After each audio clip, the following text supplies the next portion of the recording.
cours des 5 dernières années, j'ai fait de l'exercice de mon mandat de législateur une priorité en m'investissant pleinement dans les travaux de l'Assemblée nationale.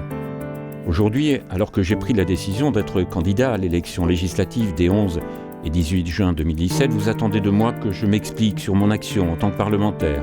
C'est ce que je ferai au cours des 2 mois à venir en allant à votre rencontre sur les marchés, dans les communes et les villages et lors des réunions publiques que j'organise. Redonner confiance en l'action publique et rendre la parole politique crédible en mettant mes discours, mes valeurs et mes actes en concordance sont les objectifs qui m'ont toujours guidé.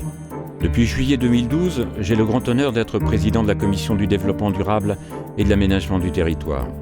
J'ai marqué ma solidarité lorsqu'il s'agissait de soutenir des mesures qui me paraissaient justes et allant dans le sens de l'intérêt général ou conformes aux engagements pris, tout en restant un esprit libre et indépendant comme je puis le montrer, en dénonçant l'abandon de l'écotaxe, en m'opposant à la déchéance de nationalité, en n'approuvant pas la loi travail, en faisant voter l'interdiction des pesticides tueurs d'abeilles, en disant mon refus du CETA, le traité de libre-échange entre l'Union européenne et le Canada, en faisant interdire l'exploitation des gaz de schiste ou en proposant la reprise en main par l'État des autoroutes.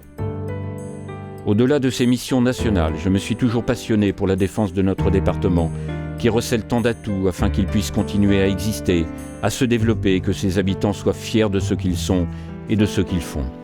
Ma volonté de servir avec détermination, ténacité et discrétion, je la dois, je crois, à ce milieu de petits agriculteurs dont je suis issu et dont j'ai gardé toutes les valeurs.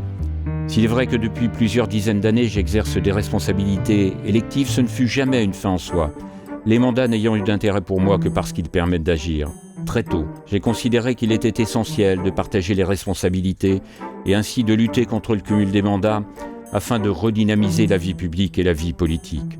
Cohérent avec moi-même, j'ai donc démissionné de mon mandat de conseiller général en 1997, de celui de président de la communauté de communes Brenneval de Creuse en 1999 et enfin de maire du Blanc en 2012.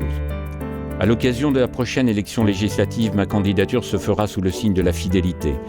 Fidélité aux valeurs de justice, de solidarité et de fraternité. Fidélité à notre territoire, celui de la première circonscription, et à ces électeurs que j'ai eu le grand honneur de représenter à l'Assemblée nationale ces 5 dernières années. Fidélité à une démarche et un état d'esprit fait d'écoute, de proximité, de bienveillance et de respect de nos différences. Elle se fera aussi sous le signe du rassemblement de toutes celles et ceux qui veulent réformer la France, sans brutalité, sans mépris, et qui ne veulent pas d'une France du chacun pour soi.